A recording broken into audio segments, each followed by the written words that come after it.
Um, it was super early on in my Twitch viewership career. I basically just was looking through the different categories and games, and I was like, oh, I play Banjo Kazooie. I wonder who's streaming this. And I found an Australian streamer, and BK community is really like supportive of each other. And then I found Gage because Gage makes all the emotes in the BK community. Of course. So yeah, he he was basically my intro to speedrunning, and then I found out that I was actually very bad at the video games that that I played as a kid. Look at these people finishing it in 2 hours. Do you even remember like how long ago that was? What, when I played it? No, when you like first got into Banjo speedrunning.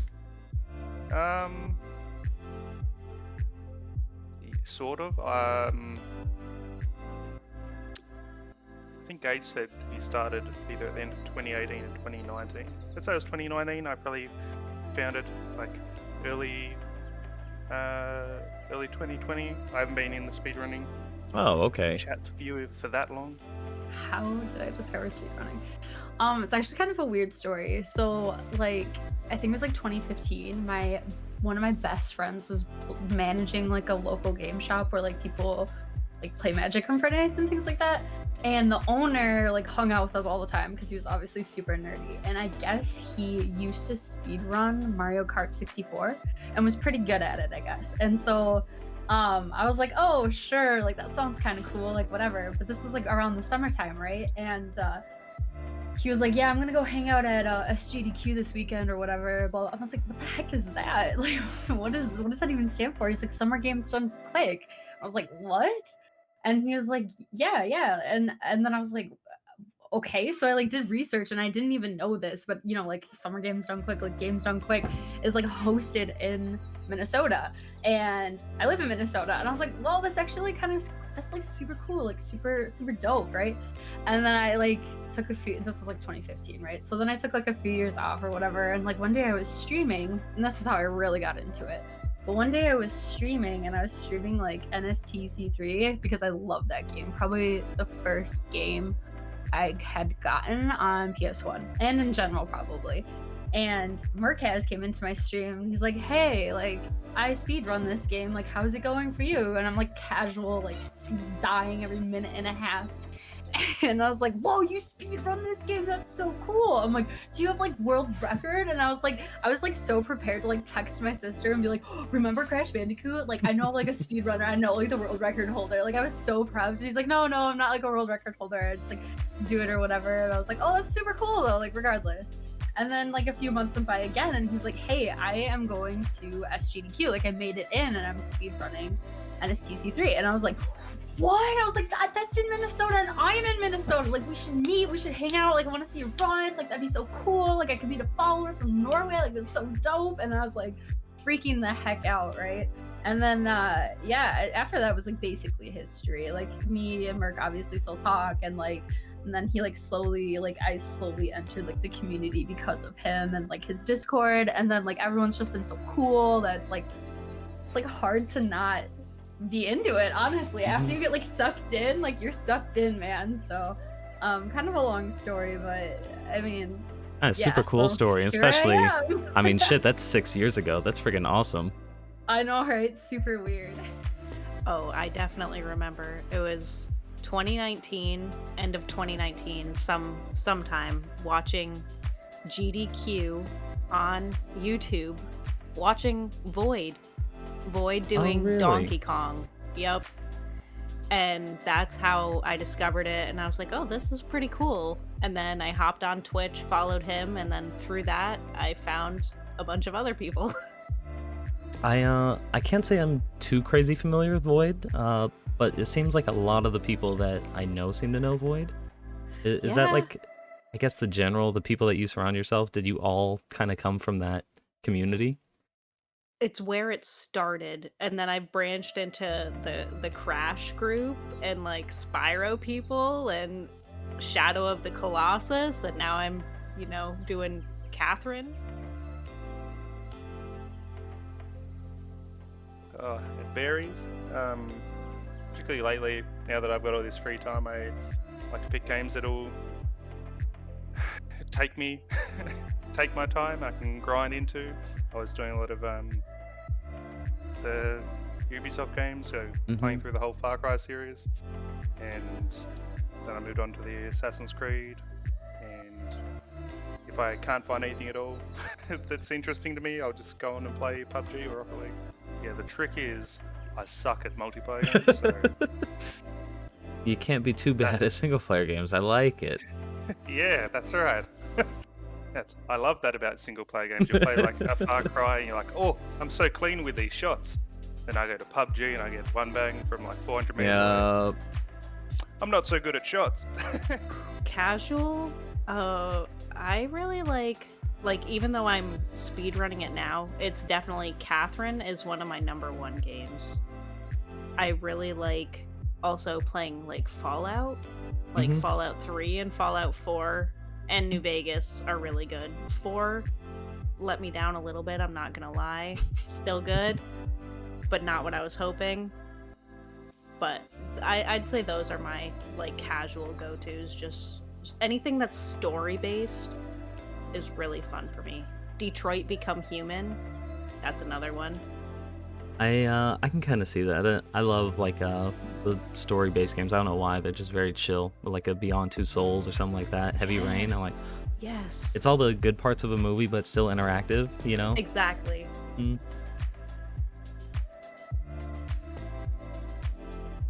It's really hard to tell. I enjoy Banjo and Banjo-Tooie. They're entertaining, but it's just because I know the games. Yeah. Like you doing 16 stars for Super Mario, I didn't think I'd enjoy the Super Mario 64 speedruns as much as I do for the same reason.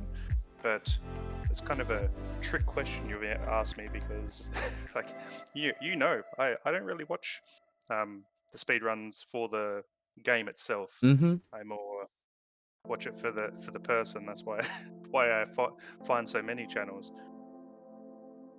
Which I think that's super awesome, actually. And I think a lot of people tend to find their favorite runners just from a game they hold from nostalgia, as runners seem to find the game because they hold it through nostalgia. So yeah, like I wouldn't have found Gage if I didn't like Banjo-Kazooie. exactly. Now I love Gage. Hey, he's all right.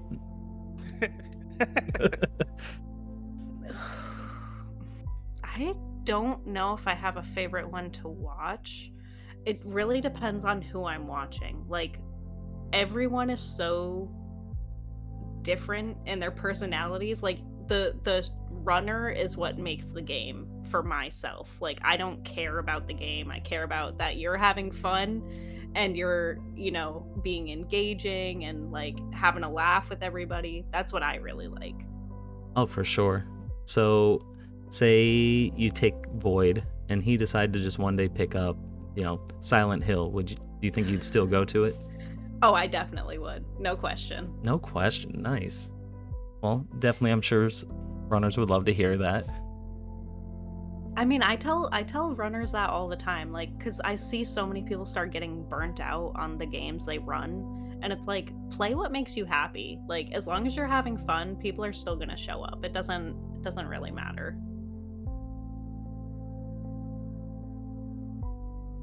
Wow, that's a tough one. I feel like I'm simping when I say this, but whatever. I really like watching like Hypnoshark because I love CTR. That was one of my favorite games. And I would say like I love it when people start talking about like Mario Kart and like CTR is better. And then I just start, you know, just throw some fuel to the fire and start some sort of fight. But yeah, I love CTR and I love seeing him play it. And it's like, dang, I wish I could do that. And then I'm like, oh, I totally can. And then I boot up my MU and I'm like, no, I can't. Not even close.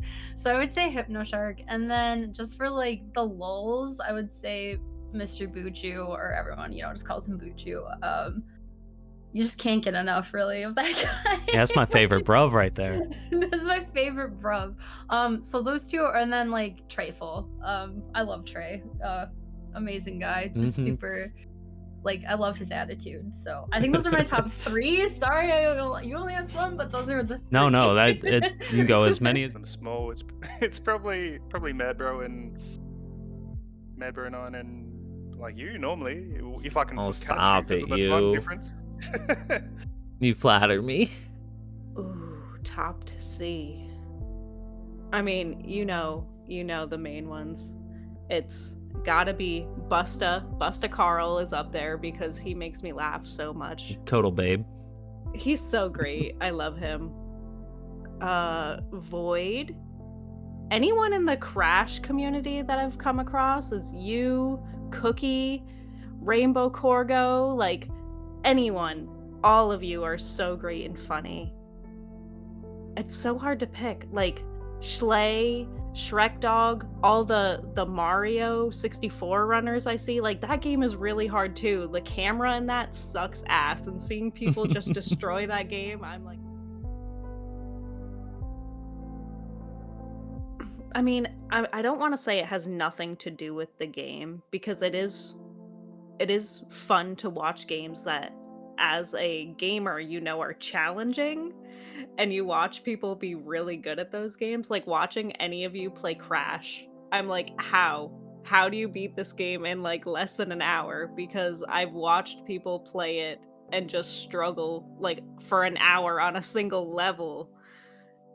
And same with Donkey Kong. Like after watching Void, I have the Switch. I was like, oh yeah, I'll play it out. They no. A lot of pain and suffering, that's for sure. That is no joke. Well, it's all about the interaction. So I'll use Gage as an example. When I found Gage, he wasn't a partner. He had like 30 viewers at most. He read every single message. He responded to everyone. Every time you go in there, I don't even have to say hello. And he'd be like, hey, Disco. I'm like, yes, the streamer sees me. Yeah, in general, I'm attracted to the smaller people, like you, Madro, Gage back then. You're always reading the chat as much as you can, even focusing on speed games. It's another reason why I don't speedrun, is I can't focus on chat and get all the mechanics down at the same time, or I'll get upset at one or the other. Hey, it's a good cop-out. You just blame chat for everything. And there's that emote, blame the chat. Uh-huh, exactly. But yeah, it's all about interaction.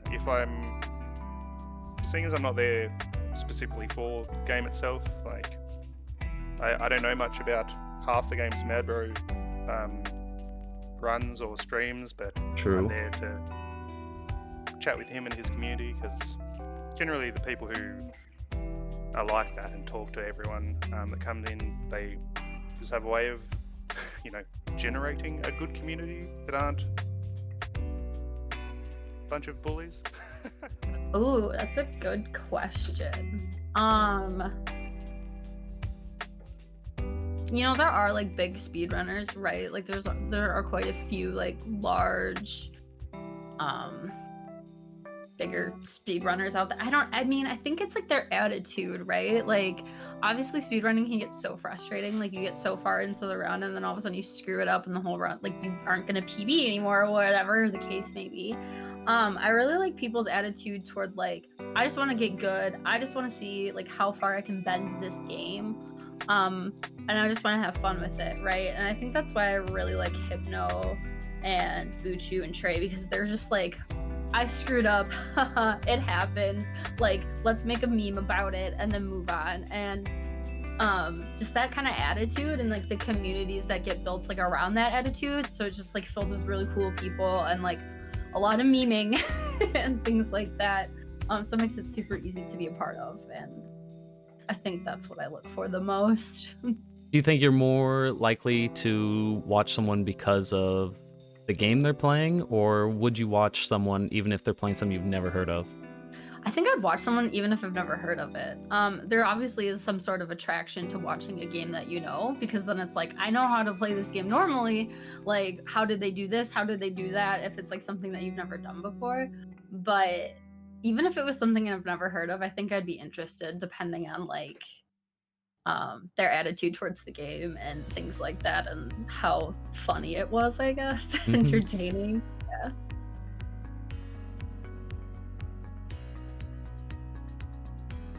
Wanted to, yeah. I don't know where to start because I can already tell just with like using live splits, I I'll forget to split and then I'll lose all my places. And even when I did my playthrough of Banjo, I was doing it to set up for FFM.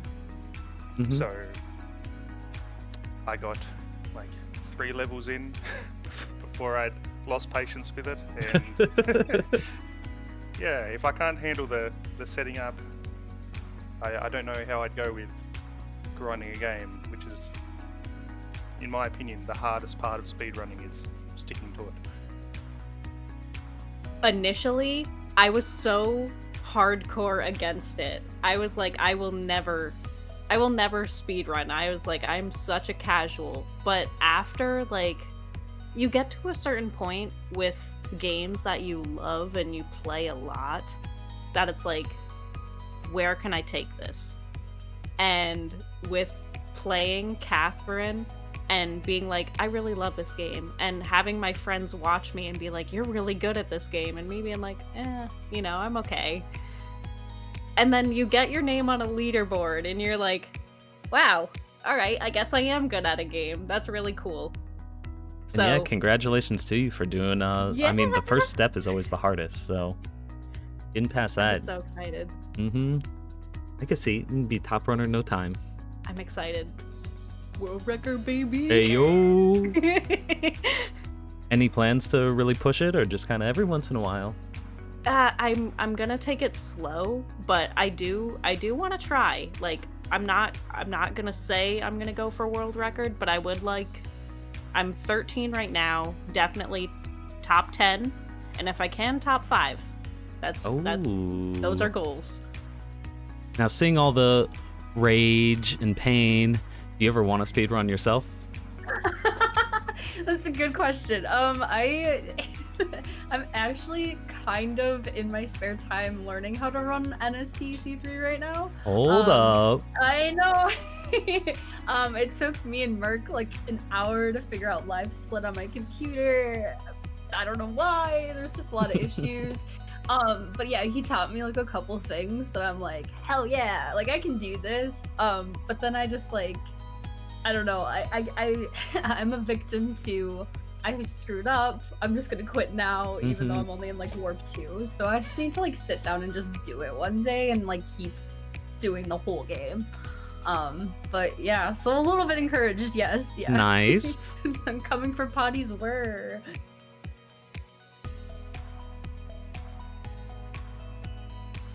Yeah, GDQ I've watched a couple of times, which I love because the only exception to the rule of you following streamers that are there for their personality are the like well above anyone best in the world runners. Because I watch them every now and then and be like, yeah, this guy's clean. So that good. movement's sick. And then you find people you've never heard of, they're like, yeah, I'm the best in the world at this. It depends where. There are hotspot locations, particularly here in Australia, that like before, like in Melbourne, it's just going to be packed. So even if you go, yeah, for sure. you're probably not going to see the things you want to see, or you'll get lost because they'll have a huge venue. If it was in Brisbane or Sydney, probably, because they're, no offense Melbourne, better location. I do. Now that I know about them, like, if I hear about them going on live, I try and catch them live when I can, but I definitely watch them on YouTube, like, all the time, because it's so great to actually just find different runners that way, because a lot of the people I find, I'm watching, the replays on YouTube, and I'm like, oh, this person's really funny, I want to check them out. And would you ever want to actually go to one in person? Oh, hell yeah. Like, as soon as it's safe to do that, I definitely want to go to one, like, ASAP. Awesome. Whether I am able to be a part of it, I would love to just be a viewer. And I'll see you there for sure. Hell yeah. Now, I don't know if you have. Would you go back to a marathon event like GDQ? Easily. Definitely. 100%.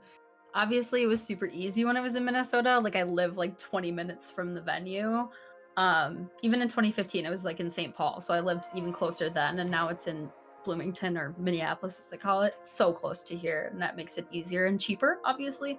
But even if it were like within the US or even like outside the US, I love traveling, and it would be super cool to go to. So 100%. As someone that's never gone, what's it like to really meet the people that you've only known in online sense? It's amazing. It's honestly amazing. I've actually met like in person like 4 people I met through Twitch. 2 were from Norway and 2 were from the UK, and meeting them, like, it's surreal. It's just as amazing as you think it is. Like, you really get bonds with these people online, right? And like all you want to do is like meet them and like hang out in real life, and like when you do, it is equally it's what you manage or what you imagine plus 10. It's awesome. It's kind of crazy. I've heard like GDQ is pretty much a big old party, and I would love to go one day if they ever bring it back.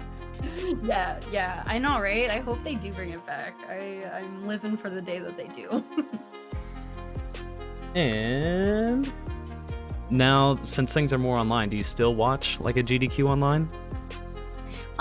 Yeah, I do. I tried to watch like ESA when like Hypno was running, and I think I watched a little bit of AGDQ. I'm not sure if I'll watch too much of SGDQ because I'm a filthy American and it's like the 4th of July. True. Have busy I'm plans to get wasted.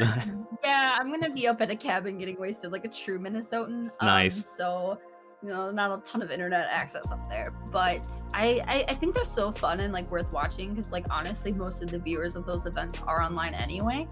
But the GDQ that I went to in 2019, I was like in the background, like behind like the stream, like, you know, where they like show the audience in between. Like, Yeah. Were you a and, dancer or a cheer? I was like goofing off and like doing, Mhm. and like, I don't know, there's like something fun about doing that. Also with knowing like, you know, you're gonna be seeing people like in person, and like, it was just a different experience in person. And I think it was worth it to have it in person. So I hope that that does come back. Have you ever met anybody you only knew online?